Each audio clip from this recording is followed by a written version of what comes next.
পিকু আর চিকু সারাদিন মোটামুটি ওরা বাড়িতে ছাড়া থাকে আর আমাকে তো পাগল করে দেয়। আমাকে ছাড়া একটু থাকবে না ওরা।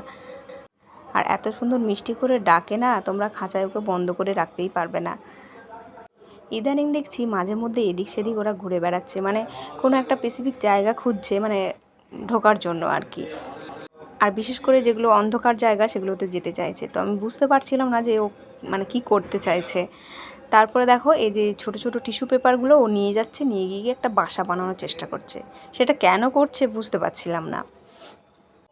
তো তারপরের দিন সন্ধেবেলা দেখলাম ও ভেতরে ঢুকেছে, ঢুকে কিছু একটা করছে খুরখুর খুরখুর করে।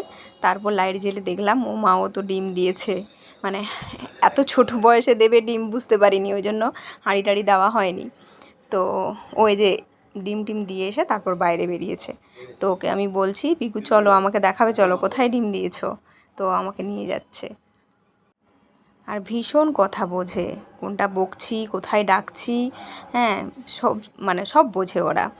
তো এখন বলছি যে চলো আমাকে নিয়ে চলো, কোথায় ডিম দিয়েছো দেখাবে, চলো। ও নিয়ে যাচ্ছে ওখানে আমাকে। তো আমাদের আলনার সাইডেই যে একটু ছোট্ট জায়গা আছে, সেটার মধ্যে ও কদিন ধরেই ওখানে ঢুকছিল।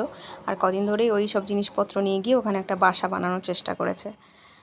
তো এখন চলো পিকুর ডিমটা দেখাবে, তো দেখে নিই আমরা।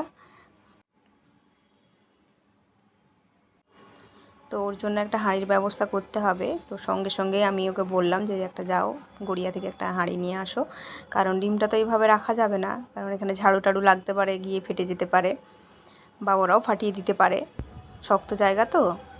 তো এই যে দেখো ডিমটা কীভাবে মানে গুছিয়ে রেখেছে, সুন্দর করে সাজিয়ে টিস্যু পেপার দিয়ে আর এটাকে রেখেছে। তো তারপর দেখো এখানে আমি নিচেই খেতে দিয়ে দিলাম যে একটু খেয়ে নিক এবার। অনেকক্ষণ হয়ে গেছে ওরা খায়নি, তো জল আর খাবারটা আমি নিচেই দিয়ে দিলাম, খাঁচার মধ্যে ছিল। আর খাঁচায় তো ওরা একদমই থাকতে চায় না। আর প্রথম যখন হাঁড়িটা কিনে দেওয়া হলো ভয়ে অস্থির, কিছুতেই ওরা ভেতরে ঢুকবে না। তারপর জোর করে যখন ভেতরে ঢুকিয়ে দিলাম দু একবার, তারপর দেখো এখন নিজেরাই ঢুকছে বেরোচ্ছে। ওটা বাসাটাকে বেশ সুন্দর করে বানানোর চেষ্টা করছে। আর হাঁড়িটা বেশ সুন্দর দেখতে। তো ককাটেলের জন্য এই হাঁড়িগুলো একদম পারফেক্ট আর কি। তো এখন কি কি খাবার দেওয়া উচিত, তো তোমরা যদি কেউ জানো তো আমাকে প্লিজ একটু জানিও কমেন্টে। আর যারা পাখি ভালোবাসো, বিশেষ করে যাদের বাড়িতে পাখি আছে, তারা তো এগুলো ভালো করে বুঝবে। তো এই ছোট ব্লগটা তোমাদের কেমন লাগলো অবশ্যই কিন্তু জানিও।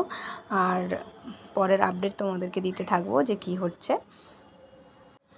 প্রথম ডিম অনেক সময় টেকে না, তো জানি না কি হবে। তো হাঁড়িতে দেওয়া হয়েছে, দেখা যাক। তো আজকের মতো আসি, টাটা।